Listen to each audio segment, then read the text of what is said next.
The cemetery was supposed to be empty at that hour. Just wind, fallen leaves, and the silence of names carved in stone. But when the Mafia boss, Dario Moretti, stepped toward his daughter's grave, he heard something he had never expected to hear again in that place. A child, quietly sobbing. He stopped. No bodyguards, no noise. Just a tiny girl kneeling in front of the tombstone that belonged to his daughter. Her small shoulders trembled. Her fingers traced the engraved name as if she'd known it her whole life. Dario's breath caught in his throat. No one visited this grave but him. He approached slowly, boots crushing the gravel. "Little one, why are you here?" he asked. The girl flinched, wiping her tears, but didn't run. Instead, she held out a wrinkled, dirt-smudged letter. "This is for her," she whispered. She promised she'd read it, but she never came back. Dario froze. His daughter hadn't told him anything. Not about a letter, not about a little girl, not about a promise.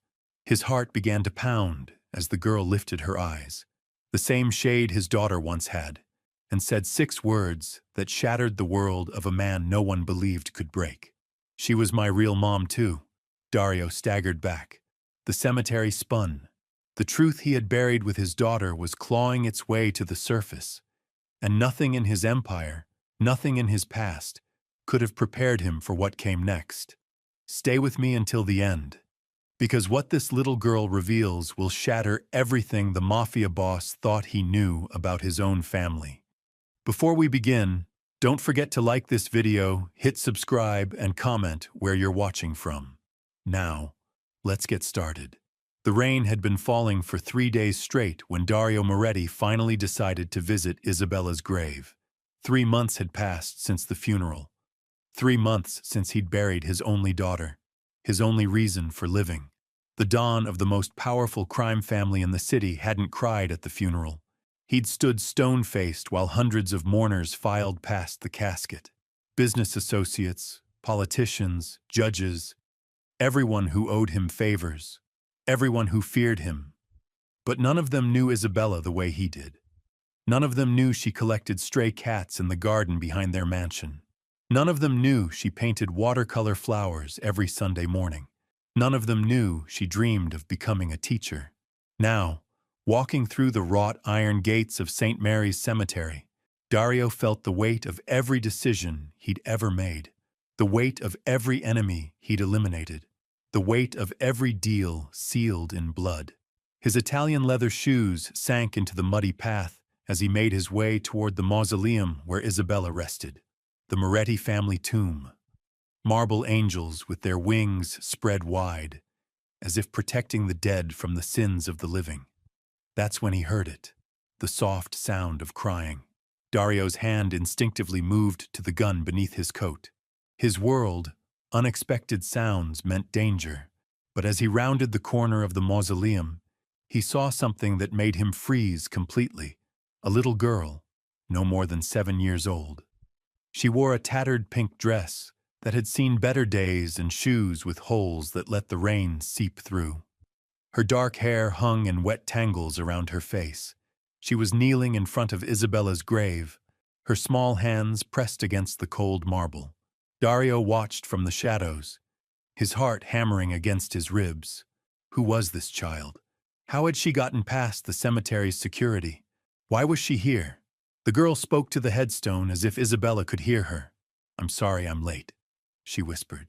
"The lady at the shelter said I couldn't leave, but I snuck out. I had to bring you this." She pulled something from her pocket, a folded piece of paper, carefully protected in a plastic bag. "I wrote you another letter," she continued, her voice breaking. "I wrote about how the kids at the new place are mean to me, about how I miss our talks, about how I wish you could come back and take me home with you." Dario's legs nearly gave out. "Take me home with you." The words echoed in his mind like gunshots. Isabella had never mentioned a child, never spoken about visiting shelters or making promises to anyone. His daughter told him everything, didn't she? The girl pressed the letter against the headstone and began to cry harder. "You said you'd always be there for me. You said I was special. You said you'd never leave me alone." Something twisted in Dario's chest. a pain sharper than any bullet wound he'd ever survived. This child was mourning his daughter with the same raw grief he felt. But how? Why? He stepped forward, his shoes crunching on the wet gravel. The sound made the girl jump, but she didn't run. She just stared at him with eyes that were impossibly familiar. "Little one," Dario said softly, crouching down to her level. "Why are you here?" The girl studied his face with a wisdom far beyond her years. "You look like her," she said quietly. "Isabella showed me pictures. You're her daddy." The words hit him like a physical blow. "You knew my daughter?" The girl nodded, fresh tears streaming down her cheeks. "She visited me every week at the children's home. She brought me books and candy. She taught me how to braid my hair." Her voice dropped to a whisper. She said she was working on something special, something that would change everything. Dario's mind raced. Isabella had been secretive in the months before the accident, coming home late, making hushed phone calls, spending time away from the house without explanation.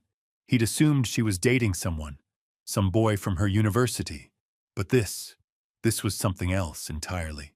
"What's your name?" he asked gently. "Sophia," the girl replied. "Sophia Rossi. But Isabella said I could use her name if I wanted. She said we were going to be a real family." The world tilted sideways. Dario gripped the edge of the headstone to steady himself. A real family. The words burned in his throat. "Sophia," he said carefully, "what did Isabella tell you about your parents?" The girl's face crumpled. "She said my mama died when I was a baby. She said my papa didn't want me. She said that's why I lived at the home with all the other kids nobody wanted." Dario felt something breaking inside his chest. Something he'd thought was already destroyed when Isabella died. "But she wanted you?" Sophia nodded eagerly. "She said she was going to adopt me. She said she already talked to the lawyers and the judges. She said in a few more weeks, I could come live with her in the big house with the garden." The revelation hit him like lightning. Isabella had been planning to adopt this child. His daughter, who'd never even mentioned wanting children of her own, had been secretly building a family, and he'd known nothing about it. "Sophia," he said, his voice barely above a whisper, "when did you last see Isabella?" "The day before she went to heaven," Sophia replied, using the gentle euphemism Isabella must have taught her. "She came to say goodbye.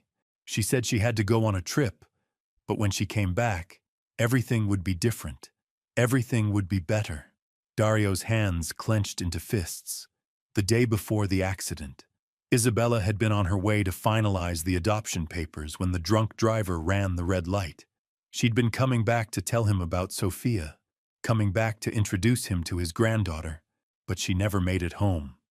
"Sophia," Dario whispered, his voice cracking like old leather. "Did Isabella ever mention me to you?" The little girl tilted her head, considering the question with heartbreaking seriousness. She said her papa was a very important man. She said he had a big heart, but that he forgot how to show it sometimes. A sob escaped Dario's throat before he could stop it. Those were Isabella's words, her gentle way of explaining why he'd become so distant after her mother died, why he'd buried himself in business and violence instead of bedtime stories and Sunday morning pancakes. "She said you were sad," Sophia continued, reaching out to touch his hand with her tiny fingers. "She said losing people makes some hearts close up like flowers at night, but she was going to help you remember how to bloom again." The rain was falling harder now, soaking through Dario's expensive coat, but he didn't notice.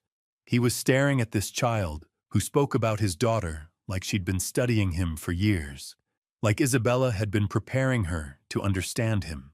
"Sophia, where do you live now?" he asked, though he dreaded the answer. Her face fell. "Back at St. Catherine's home. The social worker said the adoption couldn't happen anymore because Isabella went to heaven. She said I have to wait for another family to want me." The words hit him like bullets. This child, this piece of his daughter's heart, was sitting in some sterile institution while he'd been drowning in whiskey and rage. Isabella had died trying to save her, trying to give her the family she deserved. "The other kids say I'm cursed," Sophia whispered, her voice so small he had to lean closer to hear. "They say that's why my mama died. And why Isabella died too. They say everyone who loves me goes away. Something primal and protective roared to life in Dario's chest. The same feeling he'd had when Isabella was born, when he'd first held her in his arms and promised he'd never let anything hurt her. He'd failed Isabella, but he wouldn't fail Sophia. Listen to me, he said, cupping the child's face in his weathered hands. You are not cursed. You are loved. Isabella loved you so much she was changing her whole life for you. Sophia's eyes widened. But she's gone now, and you don't even know me. I know you loved my daughter, Dario said firmly. I know you brought her letters and visited her grave in the rain. I know she trusted you with her heart. That's enough for me to know you're exactly where you belong. What do you mean? Dario stood up, his decision crystallizing with the clarity of lightning. I mean you're coming home with me. Today. Right now. Sophia blinked in confusion. But you can't just take me. There are rules and papers and social workers. A ghost of his old smile crossed Dario's face. Little one, I've been bending rules my entire life, some for terrible reasons. Today, I'm going to break them for the most important reason of all. He pulled out his phone and dialed a number he hadn't used in months. His lawyer, Vincent Caruso, answered on the second ring. Dario, what's wrong? It's Sunday. You never call on Sunday. Vincent, I need you to meet me at St. Catherine's Children's Home in 1 hour. Bring every adoption form you have. Bring emergency custody papers. Bring whatever it takes to get a 7-year-old girl out of the system today. Silence on the other end. Then, Dario, what's going on? You can't just decide to adopt a child on a whim. It's not a whim, Dario said, watching Sophia's face light up with hope. It's what Isabella wanted. It's what she died trying to do, and I'm going to finish it. This is insane. The background checks alone will take weeks. Your history, your associates, the FBI investigation last year, they'll never approve you as a guardian. Dario's voice turned cold as winter. Vincent, I own 3 judges in family court. I have files on every social worker in the city. I donate more money to children's charities in a year than most people see in a lifetime. Make it happen.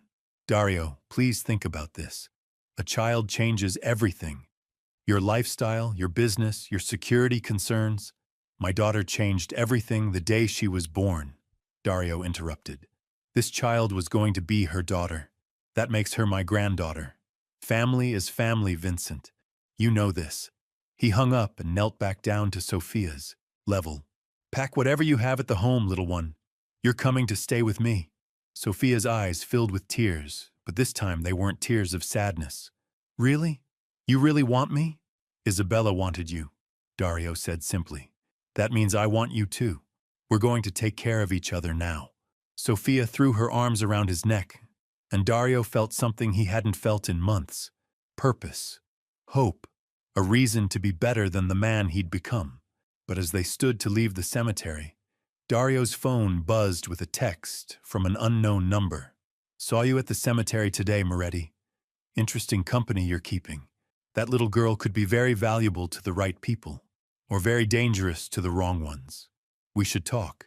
Dario's blood turned to ice. Someone had been watching.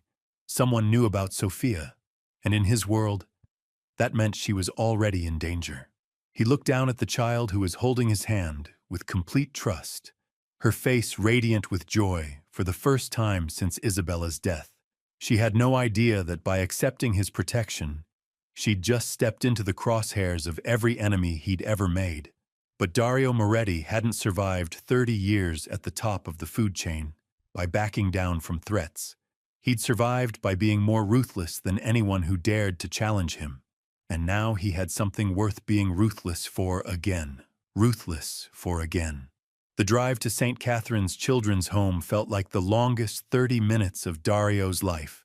Sophia sat in the back seat of his black Mercedes, her small hands pressed against the window as she watched the city blur past. She hadn't said much since they left the cemetery, but Dario could see her stealing glances at him in the rearview mirror. His phone hadn't stopped buzzing. Vincent calling back, probably having second thoughts about the legal nightmare they were about to unleash. His lieutenant Marco texting about a shipment that needed his attention. the mysterious number that had threatened Sophia sending more messages. But Dario ignored them all. For the first time in 3 months, something mattered more than business. Mr. Moretti? Sophia's voice was barely audible over the engine. You can call me Dario, little one. Dario, she repeated carefully, like she was testing how it felt on her tongue. What if they won't let me leave? What if the people at the home say no? Dario's grip tightened on the steering wheel. He'd been asking himself the same question. In his world, problems were solved with money, influence, or force. But this was different territory. Social workers, government bureaucracy, child welfare laws, systems designed to protect children from men exactly like him. They'll say yes, he told her, trying to sound more confident than he felt. Sometimes adults make things complicated when they should be simple. You need a family. I need you. Isabella wanted us together. That's all that matters. Sophia nodded, but he could see the worry in her eyes. This child had been disappointed before. Promises had been broken. Hope had been shattered. They pulled up to St. Catherine's home, a gray brick building that looked more like a prison than a place where children lived. The windows were barred. The playground empty except for a few broken swings that moved in the wind like ghosts. Vincent's BMW was already parked outside, along with 2 other cars Dario recognized. His people. Good. He'd need all the leverage he could get. Stay close to me, Dario told Sophia as they walked toward the entrance. No matter what anyone says, you stay right beside me. The lobby smelled like disinfectant and despair. Fluorescent lights hummed overhead, casting everything in a sickly green glow. A receptionist looked up from her desk, her expression shifting from bored to alarmed when she recognized Dario. Mr. Moretti? She stammered. We weren't expecting you. How can we help you? I'm here about Sofia Rossi, Dario said simply. I'm taking her home. The receptionist's eyes darted to Sophia, then back to Dario. I'm sorry, sir, but we don't have any scheduled visits today, and Sophia isn't cleared for unsupervised contact with anyone outside our approved list. Dario felt his patience beginning to fray. In his world, people didn't tell him what he couldn't do, but he forced himself to remain calm. Losing his temper wouldn't help Sophia. Then get me someone who can change that, he said quietly. Now. The receptionist picked up her phone with shaking hands. Within minutes, a stern-looking woman in her 50s appeared. Her badge identified her as Margaret Walsh, director. Mr. Moretti, she said, her voice crisp and professional. I'm afraid there's been some misunderstanding. You can't simply show up and demand to take one of our children. There's no misunderstanding, Dario replied. My daughter was in the process of adopting Sophia when she died. I'm here to complete what she started. Margaret's eyebrows rose. Mr. Moretti, I'm familiar with your daughter's case. The adoption proceedings were terminated upon her death. Sophia has been returned to state custody pending new placement. Then place her with me. It doesn't work that way. There are procedures, background checks, home studies, psychological evaluations. The process takes months, sometimes years. Dario felt Sophia's hand slip into his. Small and trusting. The child was trembling slightly, probably remembering other times when adults had discussed her future, like she wasn't standing right there. How long has Sophia been in the system? Dario asked. Since she was an infant. Nearly 7 years.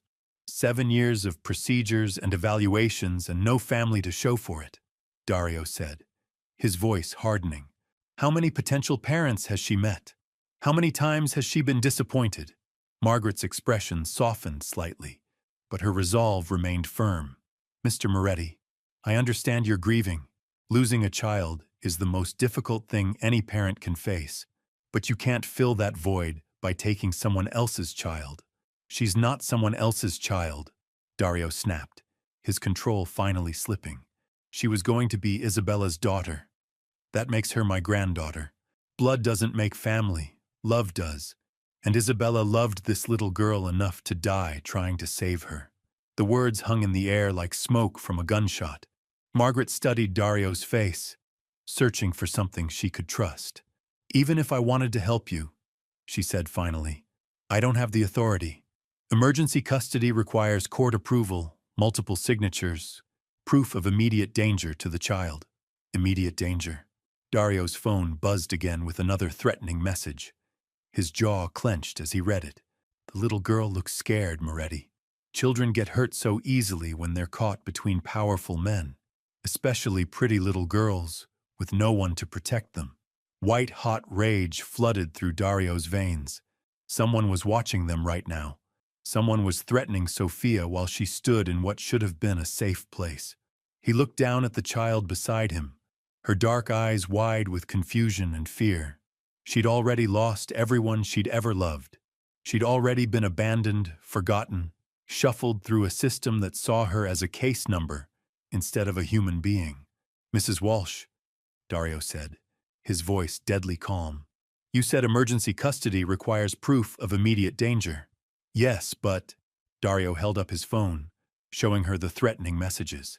"Someone followed us here. Someone is watching this building right now, making threats against a 7-year-old child. How's that for immediate danger?" Margaret's face went pale as she read the messages. "These are death threats. They're promises," Dario corrected. "In my world, when someone makes promises like this, they keep them. We should call the police. The police can't protect her. Not from the kind of people who sent these messages. But I can." Margaret looked at Sophia, who was pressing closer to Dario's side with each passing moment. The child sensed the danger even if she didn't understand it. "This is insane," Margaret whispered. "I could lose my job. The state could shut us down. And if Sophia gets hurt because you followed procedure instead of protecting her, how will you sleep at night?"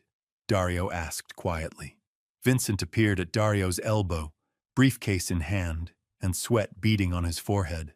"I've got emergency custody papers ready for signature," he said breathlessly. "Judge Morrison is standing by for approval. We can have this done in 20 minutes if everyone cooperates." Margaret stared at the papers like they were written in a foreign language. "This is highly irregular." "Irregular times call for irregular measures," Dario said. "Sophia, what do you want to do?" The little girl looked up at him with those impossibly wise eyes. "I want to go home with you," she said simply. "Isabella said home is where people love you no matter what." Margaret's resolve crumbled. She signed the papers with shaking hands, her maternal instincts overriding her bureaucratic training. Sometimes protecting a child meant breaking the rules. "You'll need to check in weekly," she told Dario. "Social services will want updates. There will be follow-up visits. Whatever it takes." Dario agreed. As they prepared to leave, Margaret knelt down to Sophia's level. "Are you sure about this, sweetheart? It's okay to be scared. It's okay to change your mind." Sophia shook her head. "Isabella told me that sometimes angels send us exactly what we need, even when we're not expecting it. I think she sent me Dario." Margaret's eyes filled with tears. In 7 years, she'd never seen Sophia trust anyone the way she trusted this dangerous man. Maybe sometimes angels did work in mysterious ways. They walked toward the exit, Sophia's small suitcase in Vincent's hand, and her tiny fingers wrapped around Dario's. But as they reached the door, Dario's phone rang, the same unknown number that had been threatening them. "Answer it," Vincent whispered urgently. "We need to know who we're dealing with." Dario hit accept and put the phone on speaker, his free hand moving protectively to Sophia's shoulder. "Moretti," the voice was distorted, electronic. "You just made a very expensive mistake." "Who is this?" Dario demanded. "Someone who knows the value of leverage. That little girl you just adopted? She's worth more than you think. Her mother didn't die in some random accident. She was eliminated because she found out about our operation." Dario's blood turned to ice. "What operation?" "The same operation your daughter stumbled into. The same operation that got her killed. Sophia's mother was one of our girls, Moretti, premium merchandise. And when she tried to run with the kid, we had to make an example." The pieces were falling into place with horrifying clarity. Sophia's mother hadn't died of natural causes. She'd been murdered, and Isabella had somehow discovered the truth. "What do you want?" Dario asked, his voice barely controlled. We want what belongs to us. The girl knows things. Faces, names, locations. Her mother talked too much before we silenced her. The kid heard everything. Dario looked down at Sophia, who was staring at the phone with terror in her eyes. She understood more than she'd let on. She'd been carrying these secrets, these nightmares, for years. You'll never touch her, Dario said quietly. We already are touching her, Moretti. Right now. Look outside. Dario's head snapped toward the window. Across the street, a black van was parked in the shadows. Even from this distance, he could see the barrel of a rifle glinting in the afternoon sun. One phone call, and she's dead before you reach your car. But we don't want her dead. We want her quiet. Permanent quiet. What's the offer? And bring her to Pier 47 tonight at midnight, alone. We'll take her off your hands, and you can go back to your normal business. Everyone wins. Except Sophia. Sophia was never supposed to exist. Her mother should have terminated the pregnancy like we told her to. Instead, she kept the brat and filled her head with information that could destroy us. Dario's hand was shaking with rage. These animals had murdered a pregnant woman's lover, terrorized a child for 7 years, and killed his daughter for trying to protect her. I need time to think, he said. You have 6 hours. Midnight, Pier 47. Come alone or she dies with you. The line went dead. Vincent was already on his phone, calling for backup, arranging safe houses, mobilizing every resource they had. But Dario knew it wouldn't be enough. These people had been planning this for years. They had Sophia's entire life mapped out, her every move anticipated. What do we do? Margaret whispered, her face white with fear. Dario looked down at Sophia, who was holding his hand so tightly her knuckles were white. This brave little girl who'd survived 7 years of hell, who'd loved his daughter like a mother, who'd trusted him with her life. We disappear, he said finally. All of us. Tonight. Because sometimes the only way to win a war was to change the battlefield entirely. And Dario Moretti was about to discover just how far a grandfather would go to protect his granddaughter. The real battle was just beginning. The safe house was a fortress disguised as a suburban home. High walls, reinforced windows, and enough security cameras to monitor a small army. Dario had bought it years ago under a false name, never imagining he'd use it to protect a 7-year-old girl from the same monsters who'd destroyed his world. Sophia sat on the leather couch, her small suitcase beside her, clutching a worn, stuffed rabbit she'd pulled from her belongings. She hadn't spoken since they'd arrived 3 hours ago, just stared at the walls with those haunting eyes that had seen too much. Vincent paced the living room, his phone pressed to his ear as he coordinated with their security team. Marco and 3 other men patrolled the perimeter, their weapons visible beneath their jackets. The house felt like a war room preparing for battle.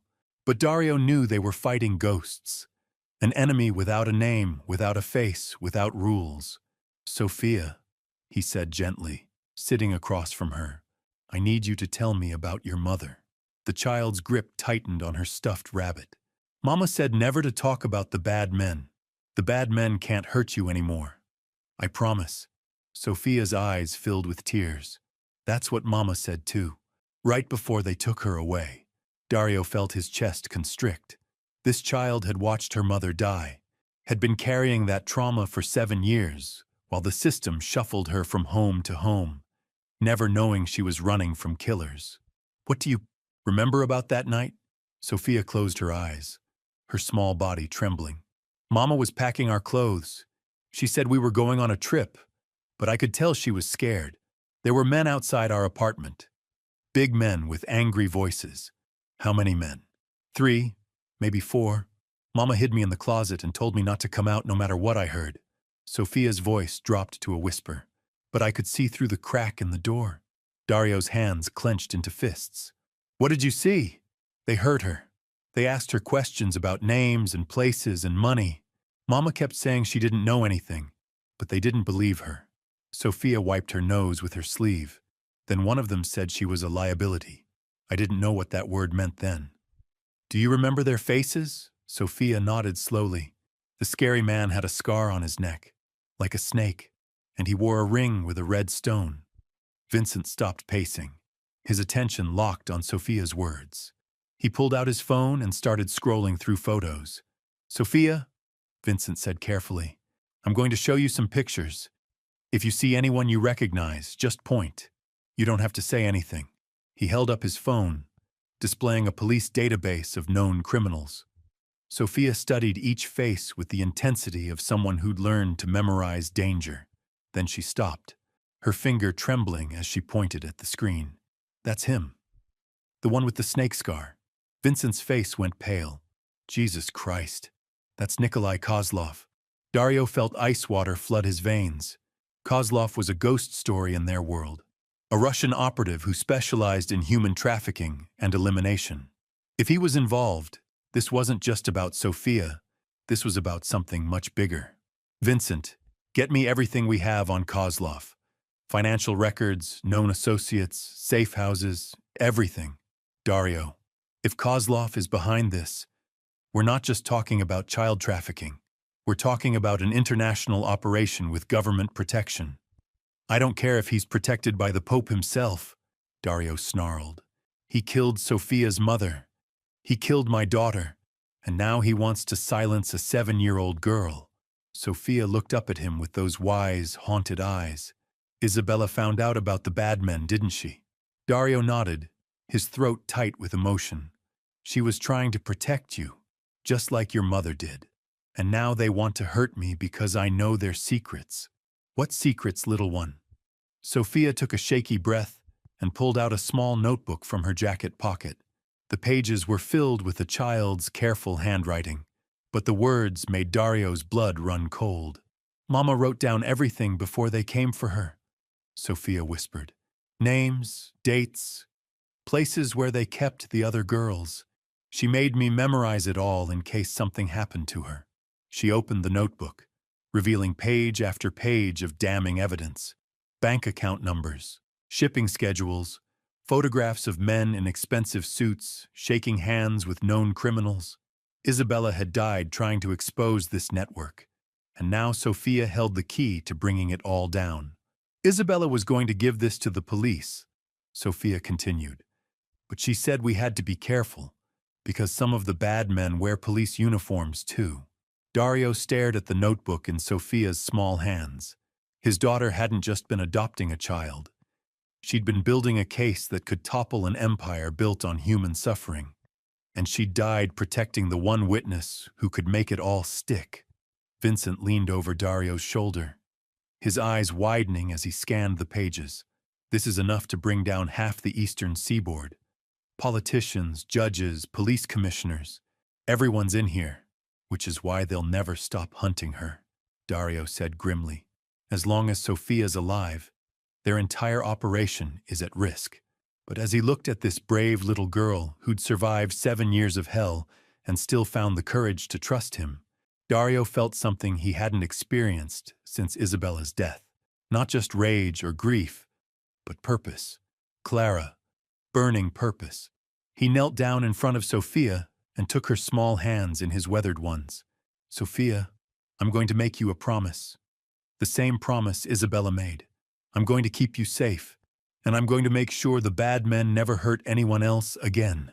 Sophia searched his eyes for any trace of the lies adults had told her before, but all she found was the fierce determination of a man who'd finally found something worth fighting for. "How?" she asked simply. Dario smiled, and for the first time in months, it reached his eyes. "Because sometimes the only way to protect your family is to destroy the monsters who threaten them. And little one, you're family now."